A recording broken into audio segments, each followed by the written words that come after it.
বিসমিল্লাহির রহমানির রহিম। সুপ্রিয় এসএসসি পরীক্ষার্থী 2025, তোমরা যারা টেস্ট পেপার কিনছো অথচ টেস্ট পেপার কীভাবে সলভ করতে হয় জানো না, এই ভিডিওটি তাদের জন্য। দেখো, টেস্ট পেপার কিনছো অথচ টেস্ট পেপার তুমি টেবিলে ফেলে রাখছো, কোচিংয়ে দৌড়াদৌড়ি করতেছো, কোচিংয়ে পরীক্ষা দিচ্ছ, অমুক জায়গায় পরীক্ষা দিচ্ছ, কিন্তু টেস্ট পেপার তুমি সলভ করতেছো না। তাহলে দেখো, তুমি যদি নিজেকে যাচাই করতে চাও তাহলে তোমার নিজেকে নিজের মেন্টর হতে হবে।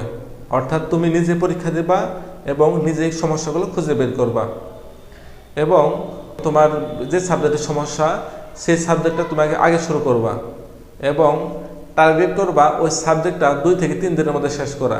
ধরো তোমার এমসিকিউ সমস্যা, তো এখন কি করবা? টেস্ট পেপার থেকে দেখো 50-60টা স্কুল বা 70-80টা স্কুল দেওয়া থাকে এবং অনেকগুলো বিগত সালের বোর্ড দেওয়া থাকে। তোমার কাজ হবে একদিনে বোর্ডগুলো সব শেষ করা। বোর্ডে যত এমসিকিউ আছে সবগুলো তুমি নিজে অ্যান্সার না দেখে নিজে নিজে পরীক্ষা দিবা। পরীক্ষা দেওয়ার ফলে দেখবা যে অনেকগুলো ভুল হবে।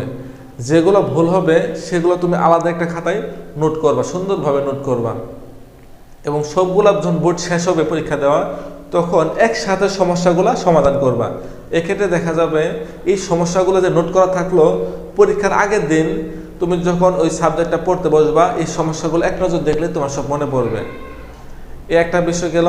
তারপর হচ্ছে তুমি ক্যাডেট কলেজের প্রশ্নগুলো দেওয়া থাকবে, ক্যাডেট কলেজ, জেলা স্কুল, এগুলো সমস্যার সমাধান করবা।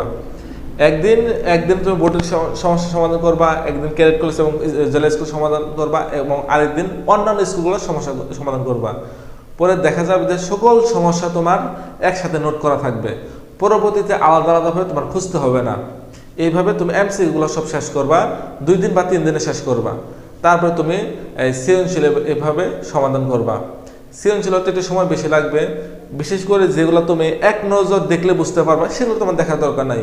যেগুলো তোমার সমস্যা সেগুলো তুমি মার্ক করে রাখবা এবং ওগুলাই তুমি বারবার প্র্যাকটিস করবা। এইভাবে তুমি একটা সাবজেক্ট শেষ হলে পরে আরেকটা সাবজেক্ট শুরু করবা। আশা করি এইভাবে যদি তুমি প্র্যাকটিস করো তোমার সমস্যা তুমি নিজে সমাধান করতে পারবা। আর যখন অনেকগুলো সমস্যা একসাথে থাকবে, এখানে তুমি যদি সবগুলো সমস্যা নিজে সমাধান করতে না পারো তখন তুমি তোমার টিচারের সাহায্য নিতে পারো।